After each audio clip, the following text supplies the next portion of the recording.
여러분들 이런 경험이 있으실 거예요. 어릴 때죠. 어릴 때인데 이제 부모님의 손을 잡고 어디로 갑니다. 자꾸만 아이는 묻죠. 엄마 어디로 가는 거야? 저는 엄마가 없어서 엄마한테 못 물어봤어요. 슬픈 얘기인데 전혀 슬프지 않으시죠? 엄마 어디로 가는 거야?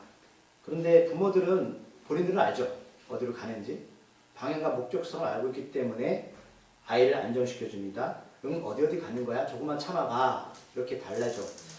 근데 아이는 자꾸만 재촉합니다. 가까운 거리는 괜찮은데 먼 거리 가거나 또 오래 차를 타고 가면 짜증이 냅니다. 짜증을 내죠. 아직도 도착 안 했어? 응?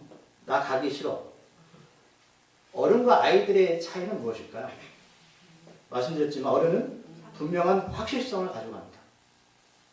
어디로 가는지 알기 때문에 얼마쯤 가고 또 앞으로 얼마큼 남았는지 알죠. 근데 아이들은 그걸 모릅니다. 어디로 가는지 모르고 설명해줘도 인내가 부족하고 집중력이 부족해서 중도에 포기합니다. 우리는 이것을 인내라고 말하죠. 인내. 어른들은 확실하게 인내를 가지고 그 길을 따라가는데 아이들은 참지를 못합니다. 그래서 엄마들이 어떻게 아이들을 꼬시죠? 그렇죠. 맛있는 거 사줄게. 얼마 안 남았어. 다 거짓말입니다. 그래도 안 되면 어떻게 하시죠? 윽박을 지르죠. 예. 무력을 동원합니다. 또 가만히 안 있어? 너 맛있는 거 없어? 그래서 아이들은 싫지만 투덜투덜하면서 따라갑니다. 그래서 엄마들이 하는 소리가 있어요. 네가 애야? 애인데도 애라고 물어보죠. 그러면 아이들은 자신의 주장을 피다가 접죠. 왜 접냐면 엄마보다 내가 힘이 약합니다. 때려 써봤자 어차피 갈 겁니다. 그제서야 자기를 인정하게 되고 투덜대지만 따라가죠. 아이에게는 스스로 길을 찾을 때까지 누가 필요합니까? 그렇다면 부모가 필요하죠. 나를 인도해줄 부모가 필요합니다. 그렇지 않으면 가다가 늘 포기하거나 주저앉습니다. 오늘을 비롯해서 몇 주 동안 제가 말씀을 나눌 건데 오늘 같은 본문을 가지고 제목이 뭐냐면 여러분 어디로 가는지 아십니까? 라는 질문입니다. 어디로 가는지 아세요? 그 길을 누가 도와줄지 그리고 어떻게 그 존재가 우리를 인도해 줄지를 알게 될 겁니다. 우리가 계속 몇 주 동안 나눴던 부분이 뭐냐면 내가 누구인가 정체성이었습니다. 하나님은 나와 하나님 관계 속에서 내가 누구인지를 깨닫게 되었을 때 그 다음 과정이 이겁니다. 너 어디로 갈 거야? 너 어디로 가는지 알아? 라고 묻습니다. 우리들 가운데 여러분들 몇 주 동안 말씀 가운데 내가 누구인지를 모세나 야곱이나 또 여러 하나님의 사람들을 통해서 경험하셨다면 이제는 이 질문에 스스로 답하셔야 됩니다. 나는 지금 어디로 가고 있는가? 요한복음 오늘 말씀에 13장 36절에 보면 시몬 베드로가 예수님께 묻습니다. 뭐라고 묻죠? 어디로 가십니까? 어디로 가십니까?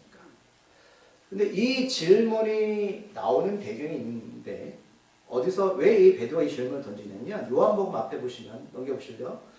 13장 33절을 보시면 예수님이 말씀 때문에 지금 베드로가 묻는 겁니다. 요한복음 13장 33절 말씀을 찾아보시기 바랍니다. 자, 읽어볼게요.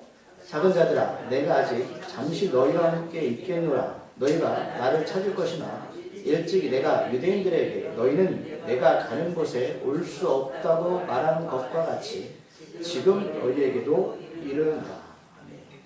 너무 간단한 이야기인데 뭐냐면 주님이 지금 어디로 가십니다. 어디로 가시는데 이곳은 내가 전에 말했는데 예수님 말씀이요. 제자들 너희들 뿐만 아니라 동족 유대인들도 아직 갈 수 없는 장소야. 근데 나는 그리로 갈 거야. 라고 오늘 요한복음 13장 30절에서 말씀하셨고 여기서 주님이 뭐라고 말씀하셨냐면 잠시 내가 너희와 함께 있겠다라고 말씀하십니다. 잠시가 뭐죠? 잠시는 영원한 게 아니죠. 그러니까 예수님이 33년 동안 육신을 가지고 이 땅에 오셨는데 본인이 하나님이시지만 성령의 능력으로 사람의 몸을 가지고 이 땅에 사셨고 십자가에 죽으셨습니다. 33살 때. 그리고 부활하셔서 40일 동안 이 땅에서 형제 자매와 함께 하셨고 그 이외에 하나님은 예수님은 어떻게 하셨죠? 승천하셨죠. 하나님 나라로 올라가셨습니다. 그러기에 이 잠시라는 표현을 우리는 잘 압니다. 어떤 의미인지를. 예수님은 나 이제 십자가에서 죽을 거야. 그리고 하나님 나라 다시 갈 거라는 말씀하시는 장면인데 문제는 제자들은 이 의미를 몰라요. 근데 예수님이 이 이야기를 안 하신 게 아니에요. 하셨어요. 그런데 흘려보낸 거죠. 왜요? 이들은 이 부분을 100% 이해 못합니다. 그래서 우리가 지난주 말씀에서 야곱은 이런 삶을 뭐라고 표현했냐면 나그네라고 표현했습니다. 여러분 연결을 시키셔야 돼요. 예수님이 내가 잠시 너와 있을 거야 라는 것은 육체를 가지고 있는 한계성을 말씀하시는 거고 이 부분은 제자들이나 유대인들한테 동일한 거죠. 그러면 우리들도 적용이 될까 안 될까요? 되죠. 그럼 잠시입니다. 그래서 예수님이 말씀하는 거는 잠시 있을 건데 내가 어디로 가야 돼. 근데 그 어디로 가는 그 곳이 이 잠시라는 제한된 시간과 공간을 초월하는 장소야. 그래서 내가 가야지 너희들도 올 수 있어요. 라고 말씀하시는데 이 부분을 제자들은 이해 못하기 때문에 지금 베드로가 묻는 거예요. 예수님 어디로 가십니까? 라는 거죠. 잠시라는 단어를 불교 용어에서는 찰나라고 합니다. 찰나. 찰나는 굉장히 짧은 시간이죠. 우리 아이들에게 시간을 물어봐요. 우리 아이들한테, 학생들 친구들한테. 제일 어린 친구가 시온이잖아. 시온아, 너 시간이 빨리 가는 것 같아? 늦게 가는 것 같아? 물어보세요. 그러면 대다수 아이들이 대답할까요? 시간이 참 안 가요. 그리고 여기 연세 드신 분한테 물어보세요. 권사님, 시간이 어떠세요? 빨라요? 느려요? 물어보세요. 그러면 뭐라고 대답하실까요? 빨라요. 그리고 왜 같은 사람인데 어린아이들은 길다라고 말하고 왜 어른들은 죄송하지만 생명이 얼마 남지 않은 분들은 짧다라고 말할까요? 이게 과학적으로 증명이 됐는데 나이를 먹어가면 여러분 내가 걸어왔던 시간의 개념을 자꾸 잊어간답니다. 뇌에서. 잊어가는 거예요. 기억을 못하는 거예요. 그래서 이게 심해지면 건망증이 되고 치매가 되는 거거든요. 그럼 치매 어르신들이 시간을 기억하시는 분 봤어요? 시간이 개념이 없죠. 근데 아이들은 그 시간들이 다 자기 겁니다. 다 기억이 나는. 그래서 아이들한테 물어보면 시간이 길어 보이는 거고요. 같은 시간에도 불구하고 어른들은 그 시간이 짧은 것을 느끼는 것 뿐이에요. 하지만 시간은 같죠. 하나님이 우리들을 그렇게 만드신 거예요. 생명이 얼마 남지 않을수록 어른들은 시간이 짧다고 느끼는 순간 우리는 뭘 느끼게 되냐면 내가 생명이 얼마 남지 않았구나. 준비하라는 거예요. 준비해라. 그럼 베드로는 주님이 가신다는 그 하나님 나라를 지금 왜 이해를 못하고 있을까요? 당연합니다. 베드로는 하나님 나라를 가본 적이 없습니다. 그럼 여기 계신 분들 저는 이 하나님 나라를 이해하고 계십니까? 100% 이해하세요? 근데 여기서 베드로의 불편한 속마음 하나를 끄집어내겠습니다. 뭐냐면 베드로는 지금 예수의 십자가에 죽기를 바랄까요? 아니면 죽지 않으시기를 바랄까요? 죽지 않기를 바랍니다. 이유는 기적과 표적을 베푸시는 그 예수님이 내 곁에 계셔야지만 내가 많은 것을 누릴 수 있습니다. 베드로는 예수님이 죽으면 안 돼요. 근데 우리도 동일합니다. 예수님이 내 곁에 계신다고 말하지만 싫어합니다. 자, 예수님 절대로 십자가에서 죽으시면 안 됩니다. 왜냐하면 베드로에게 생각하는 죽음이라는 의미는 모든 것이 다 끝난다는 겁니다. 그렇죠?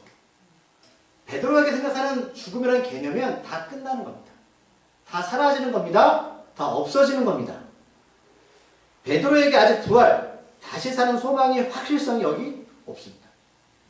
그러면 하나님이 오늘 이 베드로의 질문을 통해서 우리에게 무엇을 말씀하시냐면 너희도 똑같다라는 겁니다. 너희들 믿음이 없어라고 말씀하는 게 아니에요, 여러분. 왜냐하면 베드로는 예수를 통해서 많은 기적과 표적을 경험했기 때문에 예수님 죽으면 안 되는 거예요. 근데 우리는 그런 경험한 적이 별로 없습니다. 그렇기 때문에 어쩌면 오늘 이 말씀은 우리들에게 소망의 말씀이죠. 너희들은 더 할 거야. 너희들은 더 심해. 그러면서 아닌 척하고 살고 있지라고 하는 거예요. 그러면 기도하실 때 이 베드로의 질문 던진 적 있으세요? 예수는 어디에 계십니까? 주님은 베드로의 질문에 이렇게 대답을 하십니다. 36절 후반절에 보면 내가 가는 곳에 내가 지금은 따라올 수 없으나 후에는 따라올 수 있다. 지금은 따라올 수 없지만 나중에는 올 수 있다. 왜요? 베드로가 죽어야지 가셨습니다. 그렇죠? 이 부분은 이후에 주님이 말씀하십니다. 더 구체적으로 본문 가운데 주님은 우리들이 거할 처소를 스스로 준비하시고 그 다음에 너희들 와 라는 뜻입니다. 내가 먼저 준비할게. 우리들이 이제 예배당 이전을 할 텐데 그냥 가는 게 아니죠. 청소도 하고 열심히 준비를 하고 이삿짐을 날라야 됩니다. 그리고 가서 우리가 예배를 드릴 수 있는 것이지 무조건 가서 예배를 드릴 수가 없죠. 쉽게 표현하면 이 말씀이에요. 내가 먼저 준비를 할게. 37절에 보면 베드로가 대답합니다. 내가 지금 주여 어찌하여 따라갈 수 없나이까? 참 답답하죠. 그럼 예수 입장 생각해보죠. 내가 그렇게 너희들한테 설명해 줬는데 아직도 몰라? 우리는 모릅니다. 우리는 모릅니다. 안다고 생각하는 것이 여러분 교만입니다. 어찌하여 따라갈 수 없습니까? 지금 궁금증 반 자신감 반이에요. 왜냐하면 이후의 말씀에 베드로가 이런 대단한 말을 합니다. 이렇게 말하고 난 후반절에 보면 이런 말을 하죠. 고백합니다. 베드로가 뭐라고 고백하죠? 주를 위해서 내 목숨을 버리겠습니다. 까지 고백합니다. 여러분 여기서 더 확실하게 알 수 있는 것은 베드로 지금 부활이 뭔지 모릅니다. 왜냐하면 예수님이 어디로 가시는지 베드로가 확실히 알고 있다면 이렇게 대답하지 않습니다. 왜요? 그럼 제가 설명해 드릴게요. 이런 일들은 지금 말씀드렸지만 우리가 교회 다니는 분들도 충분하게 하나님 나라 모르면서 아는 척하면서 이렇게 말합니다. 내가 주님 위해서 목숨까지 바칠게요 라고 말하는데 참 감사한 일이죠. 이런 분들이 교회에 많아야 돼요. 여러분 정말 많아야 됩니다. 그런데 38절에서 예수님의 이 말씀을 통해서 오늘 31절의 이 베드로의 고백이 얼마나 험한 일인지 알 수 있습니다. 우리 38절 말씀 읽어볼게요. 예수께서 대답하시되 내가 나를 위하여 내 목숨을 버리겠느냐? 내가 진실로 너희에게 이르노니 각 울기 전에 내가 3번 나를 부인하리라. 네. 우리 내용 아시죠? 십자가 지고 이제 가실 텐데 너 나 3번 부인할 거야. 예언하신 겁니다. 근데 앞에서 베드로가 어떻게 고백했다고요? 저는 예수님 위해서 제 목숨을 버릴게요. 그럼 베드로의 입장에서 화나는 말이에요. 베드로 거짓말하는 거 아닙니다.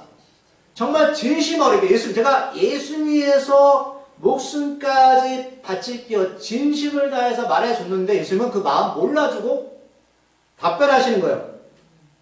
이렇게 만약에 저한테 와서 그러면 개인적으로 목사님 저는 이 교회를 위해서 목숨까지도 바칠 각오가 되어 있습니다. 그런데 제가 칭찬은커녕 이렇게 말합니다. 거짓말하지 마세요. 당신은 환경이나 여건이 변하면 언제든지 배반할 겁니다. 이 말씀하시는 거예요. 아이들 말로 헐입니다. 그럼 이렇게 답변하시겠어. 나 교회 떠날 거야. 내가 목사님한테 이런 교회가 있어? 이렇게 내가 진심 어리게 대답했는데 목사님 뭐라고요? 당신은 환경이나 여건이 바뀌면 변할 거야. 근데 예수님이 저주하신 거예요 지금. 너 나 3번 부인할 거야. 여러분들이 베드로라면 여러분 어떻게 반응하실 것 같으세요? 내가 정말로 진심 어리게 얘기했잖아요. 근데 예수님은 너 나 3번 부인할 거야. 지금 베드로가 하나 놓치는 게 있죠. 예수 십자가에서 달리기 전에 고통입니다. 고문, 모욕, 아픔. 지금 베드로는 그 상황을 인지하지 못하고 있어요. 그냥 단순하게 예수님 하시는 일들을 보니까 뭔가 있는 것 같고 내가 목숨까지 바치면 예수님 나한테 뭐 주실 거야. 근데 예수님은 지금 환경을 말씀하는 거잖아요. 너 나 십자가 지고 갈 때 그렇게 말할 수 있을 것 같아? 예수님은 시 공간을 아시기 때문에 미리 예언을 하시지만 베드로는 전혀 그 내용을 모르고 있습니다. 지금 베드로는 고통이라는 걸 몰라요. 고난이 뭔지 모릅니다. 그래서 오늘 이 36절, 38절 말씀을 이해하시면 오늘 14절, 1절 말씀을 이해가 되는 거예요. 갑자기 뜬금없이 예수님이 왜 이 말씀 하실까요? 자, 14절, 1절 말씀 읽어볼까요? 시작. 너희는 마음에 근심하지 말라. 하나님을 믿으니 또 나를 믿으라. 아멘. 사람들은 오늘 14절, 1절 말씀을 보면서 어떻게 받아들이냐면 이 근심은 그냥 내가 겪는 근심입니다. 그럼 그게 아니에요. 오늘 36절, 38절 말씀과 왜 베드로가 예수님 죽지 말아주세요라고 말하는 건 예수님이 내 곁에 계셔야 되고 십자가 지지 않겠다는 거죠. 그럼 이들한테, 제자들한테 근심이 뭔지 아세요? 예수님 죽으면 안 되는 거예요. 이 근심 말씀하는 거예요. 예수님 영원히 저와 함께 있어 주세요. 너희는 누굴까요? 제자들입니다. 너희는 근심하지 마. 너희들 나 죽을 건데 나 죽을 때 너희들 근심 많이 할 것 같아. 왜요? 우리 어떡하지? 그래서 뒷구절이 나오는 거죠. 하나님을 믿으니 또 나를 믿으라. 자, 예수님이 이제 십자가에서 죽고 부활하셔야 되는데 제자들은 그 의미를 모르죠. 자, 십자가의 죽음과 부활은 우리에게 뭘 말씀하냐면 최종적으로 죽음을 생명으로 연결시키는 장면입니다. 사람들은 자기 없는 근심에 대해서 그 근심이 뭐냐면 이 땅에 살아가면서 근심이에요.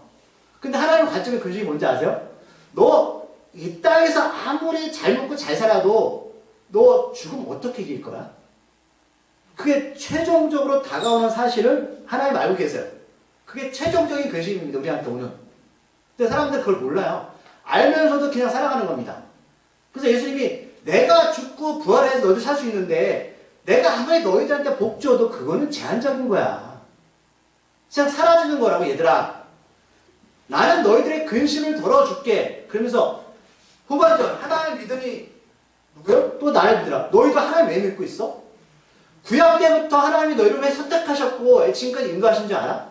왜입니까? 구원이죠. 너희들 그것 때문에 조상들도 하나님을 따랐고 하나님 너희들 선택했고 지금까지 하나님을 믿고 있잖아. 믿는 이유가 거기 있는 거잖아. 그래서 내가 너희들에게 완전한 구원을 주기 위해서 이 땅에 온 건데 그래서 나를 믿어라 말하는 거야. 너희들이 하나님 믿는 것처럼 나를 믿어라. 제자들아, 너희들 하나님 믿는 이유가 뭐니? 왜 너희들 조상들이 광야 40년 동안 헤맸던 이유가 뭐야? 그들이 최종적인 목적지가 어디였니? 약속의 땅 가나안이잖아. 그러면 너희들이 나를 믿고 신뢰하는 그 이유가 뭐냐? 이걸 물으시는 거예요, 지금. 하나를 믿는 것처럼 나를 믿어라. 내가 그 길이야. 예수를 믿는다는 것은 하나님께서 말씀을 통하여서 구원을 약속하셨고 그 약속의 말씀이 실제가 되어서 육체를 가지고 이 땅에 예수님 오셨습니다. 구약의 모든 말씀의 결정체는 말씀이 육신에서 이 땅에 오신 예수님이십니다. 그걸 증거하시는 거예요. 그래서 나를 믿으라고 말씀해요. 나를 믿으라. 나한테 구원의 길이 열렸고 내가 십자가에서 죽고 죽음을 이겨야지 너희들도 생명 얻는 거야. 그래서 말씀이 완전하게 성취되려면 예수님은 6월절에 돌아가셔야 됐고 그런데 제자들은 주님이 십자가에 죽는 게 싫습니다. 근심이 되는 거예요. 예수님이 죽으면 우리 3년 동안 열심히 했잖아요. 어떻게 해요? 주님이 내 눈에 안 보이면 안 계시면 어떻게 하지? 우리들이 세상에서 원하고 바랬던 일들이 다 끝나는 거 아닌가? 이 근심은 부활을 믿지 못하는 두려움에서 오는 겁니다. 여러분 부활을 믿으세요? 근심을 잊을 수 있지만 그 근심은 흘러가는 겁니다. 부활 앞에서 그 아무것도 아닙니다.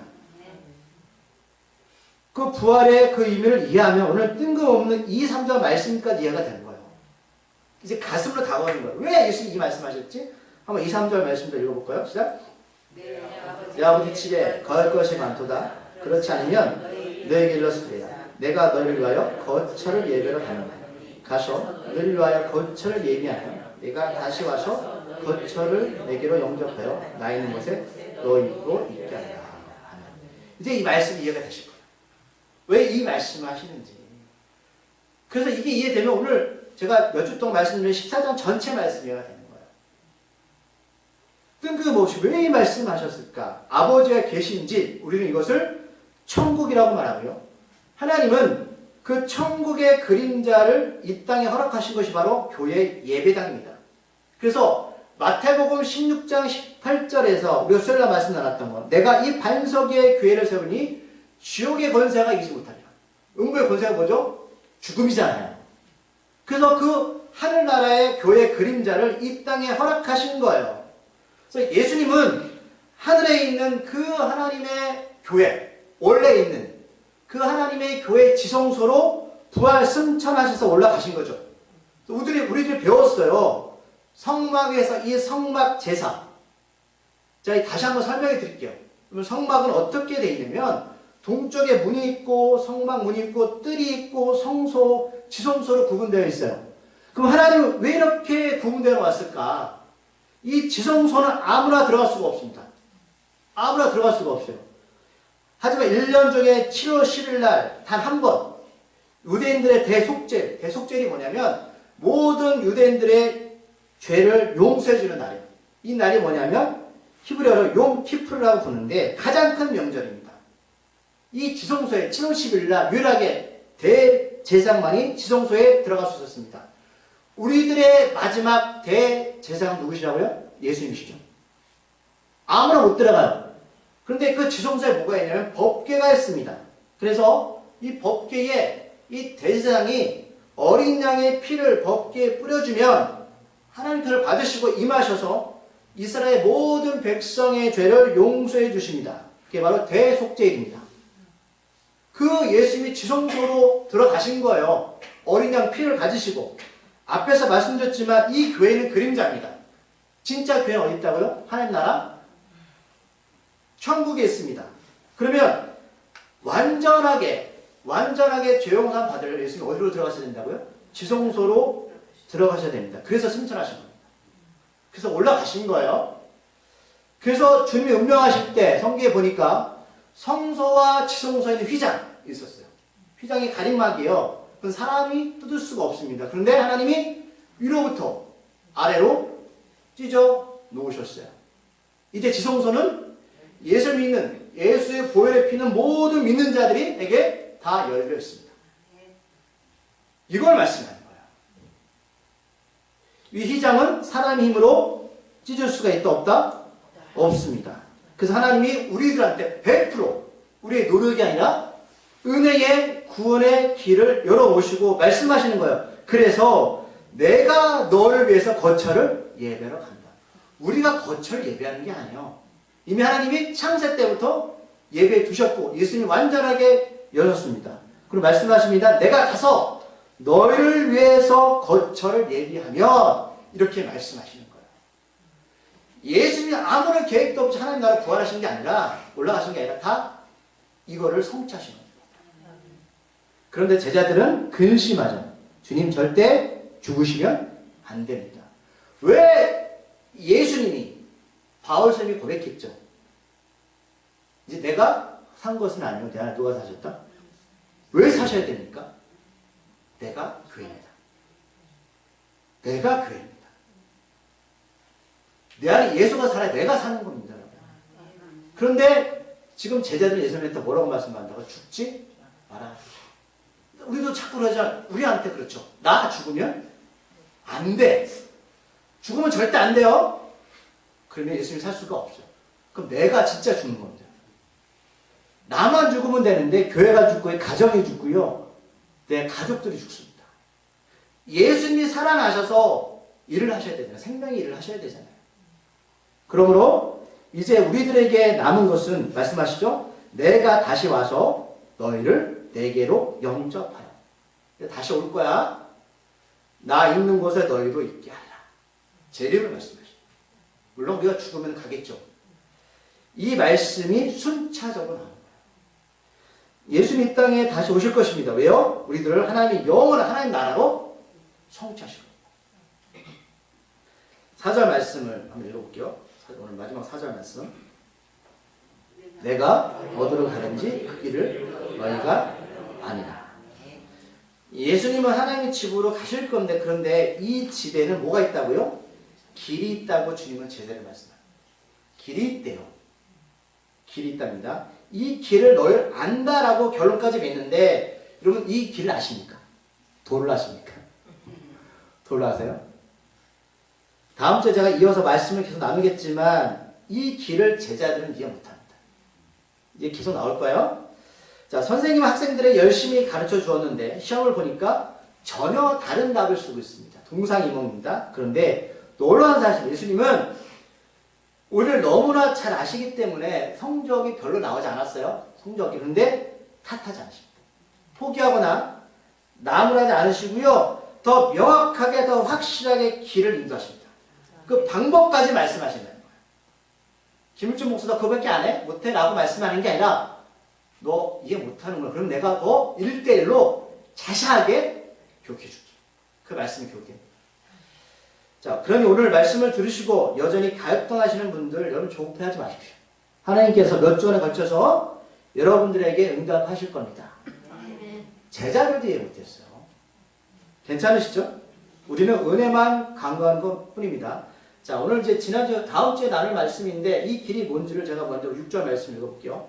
그래, 6절 말씀이 해가 되는 거예요. 시작. 예수께서 이르시되 내가 곧 길이요 진리요 생명이니 나로 말미암지 않고는 아버지께로 올 자가 없느니라. 이 길을 말씀하실 겁니다. 상세하게. 자, 이제 우리들이 할 것은 지금까지 오늘 아까 학생 예배 드렸지만 맹인처럼 어디로 갈지 저리로 갈지 풍하고 살지 마시고 이제 하나님 우리에게 인도하신 그 길을 따라 살아가시면 됩니다. 그 길을 따라가면 때로는 뭐 걸림돌도 있고 이유도 있지만 우리는 길을 따라가면 뭐가 보일까요? 목적지가 보입니다. 목적지로 갈 수 있어요. 애들처럼 투정 부릴 수도 있어요. 언제 가는 거예요? 하나님이 때로는 화도 내시고요. 때로는 사탕도 주실 거예요. 하지만 명확한 건 길로 가기 때문에 목적지로 도달할 수 있습니다. 그런데 주님은 이 길을 넓은 길로 말씀하지 않으셨습니다. 좁은 길이라고 말씀하셨습니다. 좁게 사람들이 찾지 않고 가려지 않습니다.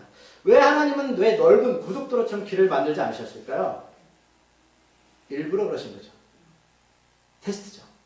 그러기에 좁은 길로 갈 마음이 있는 사람만 찾아갑니다. 제자들의 근심과 우리들의 근심이 바로 넓은 길을 찾고 살기를 바라기 때문에 여러분 그런 거예요. 좁은 길 매력 있습니다. 한번 살아보시면 괜찮습니다. 제가 실 하나 준비했는데 마무리하면서 윤동주 씨 아시죠? 이분이 그리스도인이었어요. 이분이 이제 길이라는 시를 썼는데 한번 들어보세요. 신앙적인 관점에서 전 마지막 구절이 마음에 닿는데 읽어보겠습니다. 길 윤동주. 잃어버렸습니다. 무얼 어디다 잃었는지 몰라 두 손이 주머니를 더듬어 길에 나아갑니다. 돌과 돌이 끝없이 연달아 길은 돌담을 끼고 갑니다. 담은 쇠문을 굳게 닫아 길 위에 긴 그림자를 드리우고 길은 아침에서 저녁에서 아침으로 통했습니다. 돌담을 더듬어 눈물 짓다 쳐다보면 하늘은 부끄럽게 푸릅니다. 풀 한 폭이 없는 이 길을 걷는 것은 담 저쪽에 내가 남아있는 까닭이고 내가 사는 것은 다만 잃은 것을 찾는 까닭입니다. 우리가 살아가는 것, 이렇게 이걸 시를 읽으면서 이렇게 썼어요. 우리들이 살아갈 때에 찾아야 할 길이 있습니다. 잃은 것, 예수님이십니다. 이렇게 시를 제 나름대로 적용했거든요. 이런 길을 잘 찾으셔야 됩니다. 잘못 찾으면 애들 농담처럼 열심히 갔는데 여기가 아닌가 봐요. 그럴 수 있습니다. 많은 분들이 그렇게 살더라고요. 후회하며 살더라고요. 그러나 그 길은 어렵지만 완전하고 온전한 길입니다. 함께 그 길을 가기를 소망합니다. 기도하시겠습니다. 하나님 아버지 감사합니다. 이 시간 저희들 요한복음 14장 말씀을 이제 몇 주 동안 나누려고 합니다. 우리가 그저 눈으로만 읽고 말하는데 이제 말씀이 깨달아집니다. 우리들도 제자들과 다를 것이 없습니다. 열심히 무언가 했는데 여전히 예수님께 묻습니다. 예수님, 우리는 어디로 가야 됩니까? 하지만 예수님은 그 제자를 탓하지 않으시고 더 자세하게, 더 명확하게 가르쳐 주십니다. 사랑이십니다.